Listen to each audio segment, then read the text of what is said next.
we decided, spur of the moment, to come here and dance on Friday night because we were headed out on a big family vacation. We were leaving at 5 a.m. Friends and the next everybody. morning for the airport, and we had cleaned the gutters, cleaned the house, packed everything. We were ready to go. We were just going to spend 1 hour here and then go get sleep and head out. Yeah.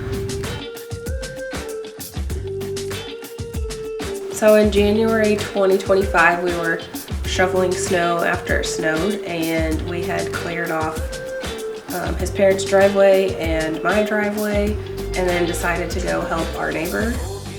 It was mid-January, and we'd had a lot of cold days, and the dogs and I have been stuck inside, and we finally got a nice sunny day, and I thought, well, let's just go take a walk. And so I threw their jackets on, and I threw my warm gear on, and off we came down here to the lake for a walk.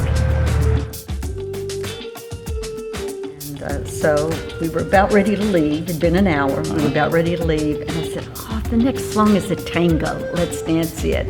And it was. Yep. And so we were about to the end of it. And danced the most dramatic tango ever. Not really. His dad was helping and talked to him and yelled one of our names, and we looked over, and about that time he fell into the snow, and we ran over to help him, and by the time we got to him, he wasn't breathing and didn't have a pulse. And when I got back over here, I was getting ready to put their leashes on, and there were some ducks in the open water, and off they went to chase the ducks, and they both slid into the water. And Reba was big enough and strong enough to get herself back up on the ice, but Bailey here she just couldn't get herself back up.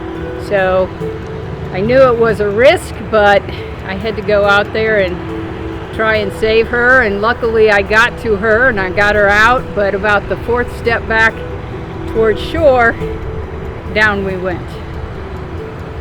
All of a sudden I just felt a slight tug, like I had hung a heel on something, and turned around, and David was lying on the floor and his hands at his side, just lying there, but didn't look right. And I think that people thought he was just joking, because he's kind of a practical joker anyway, and that it was just dramatic, and then because they said it looked like he just sat down and laid back, and which I credit to an angel that laid him down, or he would have probably hit his head on the hard floor. And I was in shock. I didn't know what to think, except that I knew the look. And this wonderful woman who had only been there a couple of times, we didn't really know her. She knew CPR and knew what was happening, and she started CPR. So we went over and I checked for a pulse, and there was no pulse. So Quentin started doing CPR. I ran and got the neighbor who used to be an EMT, and he came over while Quentin's mom was on the phone with 911, and he was doing compressions the whole time. It seemed like forever. Like time slows down, and I felt like I was doing CPR for 30 minutes. Give decent chest compressions until they get here, and then she goes, "You're sweating. I got it." And I go, "Okay, you just let me know whenever you're ready." And she goes, 3, 2, 1, and we flipped off, and she gave chest compressions for the last part while the fire department got there. And then I heard the ice cracking, and I think I was really lucky that I had Bailey in my arms, because I feel like, my elbows caught the ice that way, and we never went under.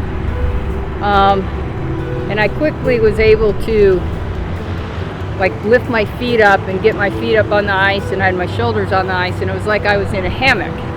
So they did that until you all arrived, which seemed like an eternity or a minute. I have no idea. And the other miracle of that day is, I don't know how, I looked at my right hand when I was like kind of in that hammock position, and there my phone was. Like, I don't remember grabbing it. It had been in my pocket. I don't remember that I ever took it out of my pocket. So that was a miracle, that I had my phone there and I could call 911. And then just put my trust in the rescue team that they would save us when they got there. Well, I think for us, the amazing thing was we were at the right place at the right time. 5 minutes later, we would have been either en route home or at home. We could have been the next morning. We could have been, running through an airport, on an airplane, in Disney World, on a cruise ship. Horrifying our grandkids. Yeah, and we weren't. So we were at the right place at the right time, where there were people who knew what to do. So got to the emergency room and they could find nothing wrong with him. Hour or two after, me and Megan ended up going to Mercy to make sure that he was okay afterwards, which was really cool. And I happened to be the one that called his mom to let her know that he was in the hospital. Yeah, when we got to the ER, he was only on 2 liters of oxygen and some IV fluids. And as an ER nurse, I was like, oh, okay. We were just doing compressions on you 2 hours ago, but... A week or so later, the dogs and I went out to the fire station and we thanked the firefighters and just what a great job they had done on that day. They said they had practiced this on Friday and this happened on a Sunday, so they were prepared for it, and they were probably all excited that, hey, we get to practice our training, this is great. And they certainly were well prepared. You know, and the guy that came out and got Bailey and then me later did a super job in just talking me through what I needed to do and get us back to shore safely.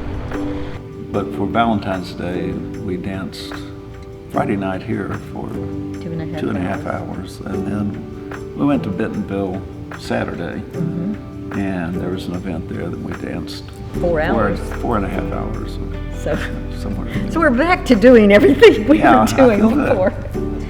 Yeah. So grateful that we have a well-trained firefighters and water rescue team in Springfield, and their work is extremely important and a great service to our community.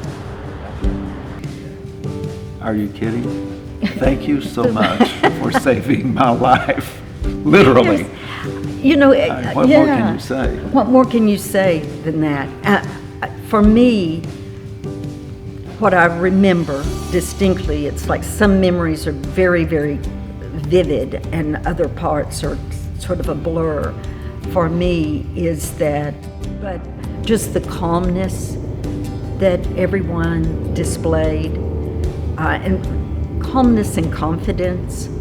And just, you know, we're going to the hospital now, and just, you can follow along behind. I could not go in the ambulance, which is what I wanted to do. But just the professionalism, the knowledge, and the understanding that not only is someone in a medical crisis, but there are people there who are in shock. And I was that person. So, you know, there is no way that we can appropriately really thank you. You know, every time I see the woman who did CPR, I almost burst out crying every time I see her. And that's just because of that emotion of it. So, I don't think there's any way we can really thank you. We took a CPR course and found Yes, out how we are difficult certified that now. is to do, you know. Here. And now we have an AED. Yeah, we put one of those in. So. Yeah.